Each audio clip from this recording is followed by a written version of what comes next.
12.1 कक्षा 8 का इंट्रोडक्शन घातांक के नियम। देखिए इसमें देखिए कि फर्स्ट है घातांक के क्या क्या नियम है। यदि हमें घातांक के नियम याद हैं तो हम घातांक के सवाल कर सकते हैं, वरना घातांक के सवाल नहीं कर सकते।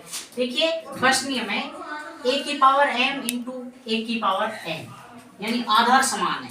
यदि घातांक में आधार समान होते हैं तो घातें आपस में क्या होती हैं, जुड़ जाती हैं।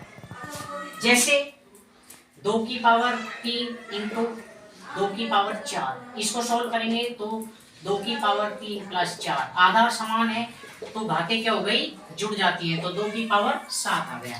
ओके, अब दूसरा रूल्स देखो, a की पावर n भाग a की पावर n। यदि भाग में आधार समान है तो घातें क्या होती हैं, घट जाती हैं।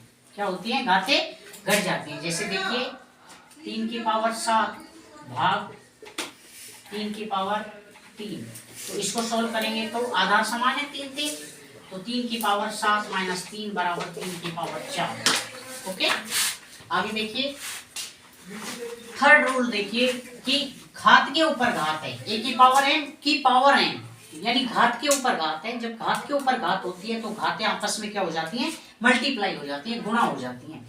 जैसे a की पावर m इंटू n, जैसे देखिए 2 की पावर 2 की पावर 4, तो इसका मतलब है कि घातें आपस में क्या हो गई, 2 की पावर 2 इंटू 4 बराबर 2 की पावर 8।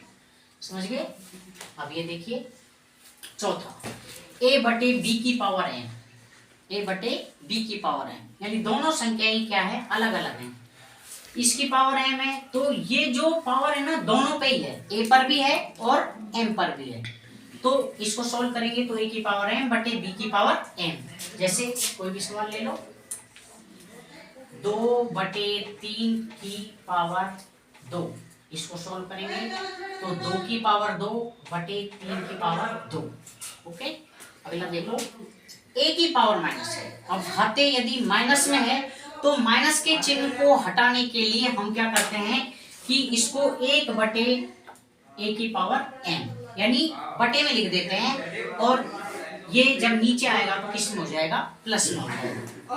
आगे देखो a की पावर m इंटू b की पावर n, यानी आधार समान नहीं है। यहाँ जब आधार समान नहीं है लेकिन घातें क्या है, समान। आधार समान नहीं है लेकिन उनके ऊपर लगी हुई घात क्या है, समान।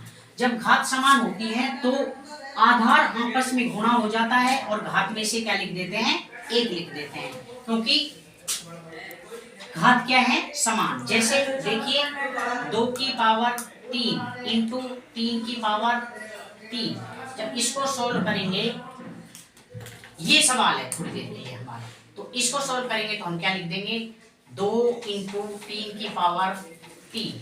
ठीक है, अब ये देखिए सवाल 7वां देखिए इंट्रोडक्शन में 7 घातांक का नियम, a की पावर n भाग b की पावर n।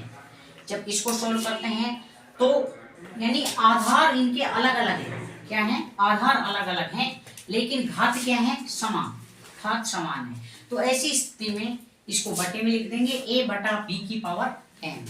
ठीक है, और एक बात ध्यान रखना, यदि किसी संख्या की घात 0 होने पर, किसी भी संख्या की घात 0 होने पर, चाहे कितनी बड़ी संख्या है, उस संख्या की घात 0 होने पर उसका मान कितना होता है, 1। हमेशा ये बात ध्यान रखना। ओके, तो यही घातांक का इंट्रोडक्शन है। ठीक है।